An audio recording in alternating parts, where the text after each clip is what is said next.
Bueno gente, continuamos con nuestro curso de Python desde cero. Lo último que vimos fueron listas y tuplas, parte 1, y bueno, para cuando veas este video ya va a estar subida también la parte 2, así que lo que vamos a ver ahora es iterables, ¿sí? Es un concepto que incluye a listas y tuplas y también incluye a otros dos tipos de datos que todavía no vimos y vamos a ver en los próximos videos, que son conjuntos y diccionarios, que también son muy importantes. Y bueno, básicamente un iterable, ¿sí? Es, como dice acá la definición, es cualquier objeto en Python capaz de retornar sus miembros uno a la vez, permitiendo ser iterado usando un ciclo for. Esto quiere decir que, como vamos a ver, las listas, las tuplas, los diccionarios y los conjuntos son iterables.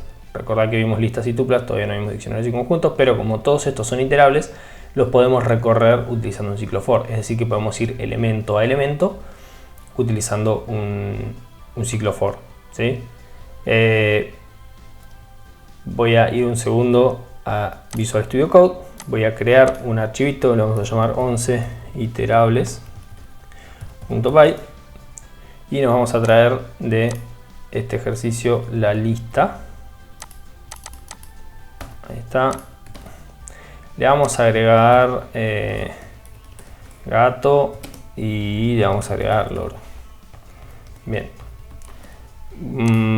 Supongamos que queremos recorrer toda la lista e imprimir sus elementos. Bien. Uno a uno. Perfecto. Bueno, ¿cómo haríamos esto? Según lo que vimos hasta ahora, ¿sí? Cuando vimos ciclos for, que lo vimos acá, en el video número 10, hacíamos for i in range de, y en este caso la lista tiene dimensión, o sea, tamaño 1, 2, 3, 4, 5, tiene 5 elementos, entonces en range de 5, para que haga 0, 1, 2, 3, 4, que son los índices, ¿sí? Y vamos a decirle, ok, print pet list, y recuerden que para acceder a un elemento utilizábamos los corchetes y poníamos el índice ahí. De esta forma, y va a ser 0 en la primera iteración, va a imprimir pet list de 0, que es perro. En la segunda va a ser 1, va a imprimir gato, loro, 3 y true. Si yo lo ejecuto, ahí vemos que lo hace. Perfecto. ¿Qué pasa ahora si yo quiero elemento 1 a 1, pero indicando cuando un valor no es,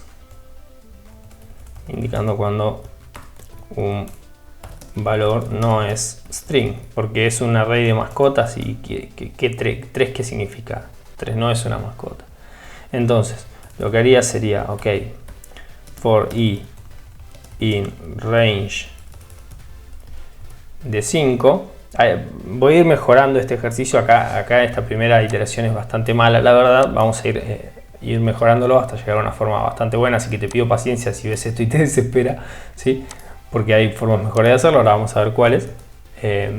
Vamos a ir avanzando el ejercicio poco a poco para que se vaya viendo el progreso. Bien, supongamos que ahora queremos agregar lógica, como dije, y lo que queremos es imprimirlo solo si es de tipo string. Si no, queremos mostrar un mensaje que no es un string. Por lo tanto, tendremos que usar un if, que ya también lo vimos en el video de condicionales, y preguntar por el tipo. Esto no, la consulta de tipo no la expliqué demasiado, pero sí la hemos utilizado ya para mostrar algo, así que la vamos a utilizar acá también. Vamos a decir petlist de i, ¿sí? O sea, le vamos a preguntar, che, ¿este elemento de qué tipo es? Bien, si ese tipo es string, print pet list de i, ¿sí? Si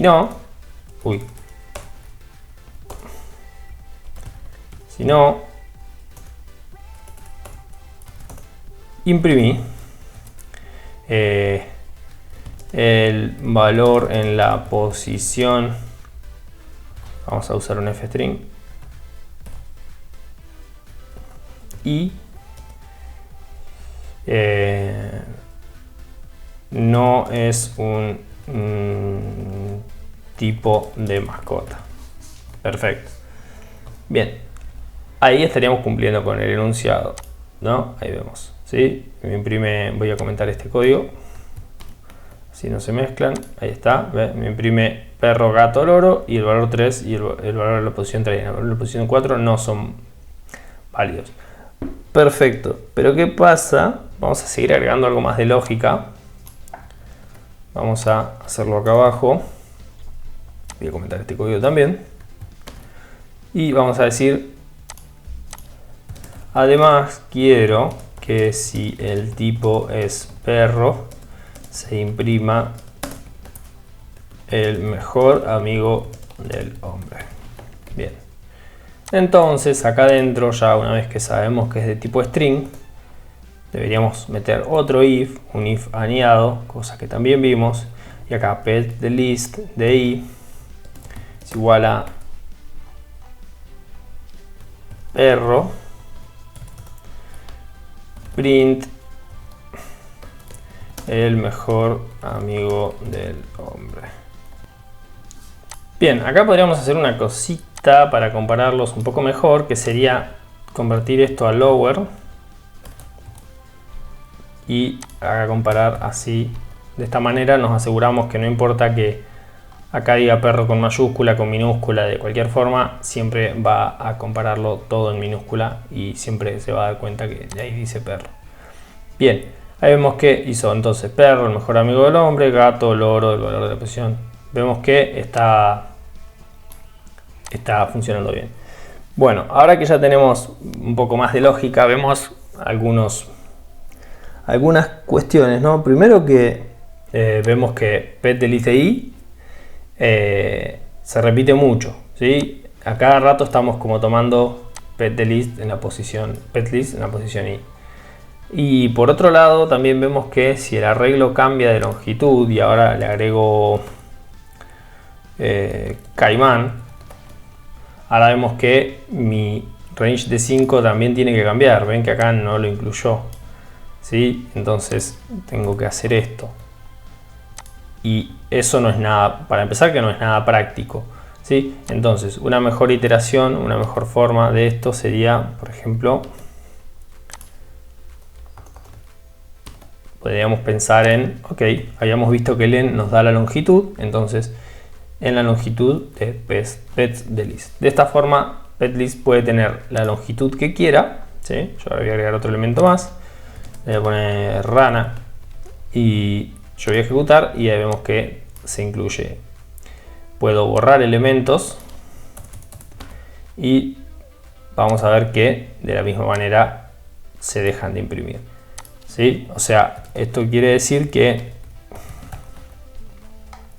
de esta forma no dependemos más del número que tengamos acá. Esto siempre va a tomar la longitud total de la lista. La lista tiene 0, no va a iterar sobre nada. La lista tiene 10.000 elementos, va a iterar sobre los 10.000. Bien, acá ya ganamos un poco de independencia respecto a la longitud.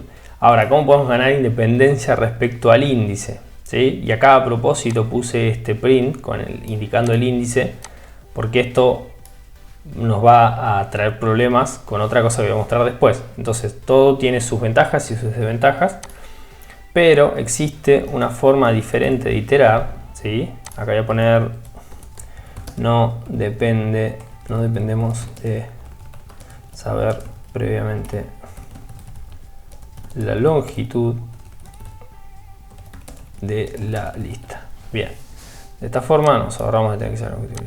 La otra forma de iterar, vamos a hacer acá abajo, voy a comentar esto también. Ahí está. Sería iterar por elementos, no utilizando un índice.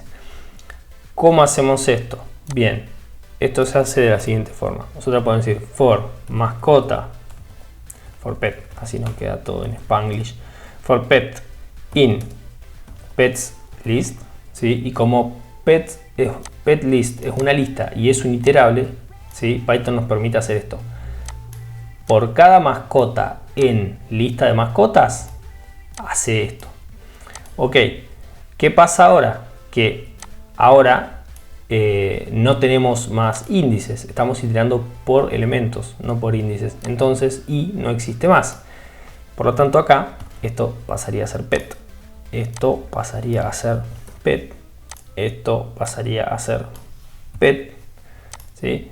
Y esto dejaría de tener tanto sentido y ahora sería que en realidad deberíamos hacer acá petlist.index, ¿sí? Y pasar pet acá adentro.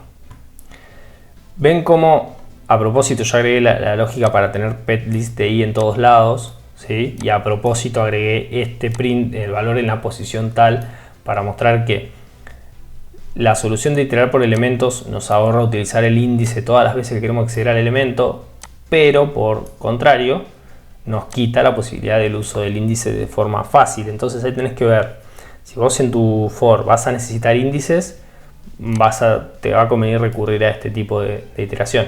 La mayoría de las veces no necesitas el índice y es mucho más práctica y mucho más, salta mucho más a la vista, mucho más amigable a la vista este tipo de iteración, ¿no? Por cada mascota en lista de mascotas hace algo, es mucho más amigable. Yo voy a ejecutar esto y ahí vemos que perro, mejor amigo del oro, el valor en la posición 3 no es un tipo de mascota, el valor en la posición 4 no es un tipo de mascota y acá caimán. O sea, vemos que está funcionando exactamente igual que esto, ¿sí? Esto acá se llama, acá estamos iterando por elementos, ¿sí? Y esto la verdad es que se usa un montón, yo por lo menos lo uso un montón, y ven cómo simplifica muchísimo este tipo de notación. Obviamente que cuando necesitamos el índice tenemos que hacer esto y o sea, lo que se hace más fácil por un lado se complica por el otro. Ahí tenés que ver tu caso de uso y elegir, pero ya te digo que la mayoría de las veces vas a estar utilizando este. De la misma manera que hicimos para listas, se puede hacer para tuplas, ¿sí? Si querés podés probar, podés simplemente reemplazar acá los corchetes por paréntesis y vas a ver que todo funciona igual. Y bueno, lo vamos a ver para conjuntos y para diccionarios también lo vamos a ver, ¿sí? Ahora después de este video vienen una serie de ejercicios, 3 o 4, sobre listas y tuplas, y después ya pasamos a conjuntos y diccionarios.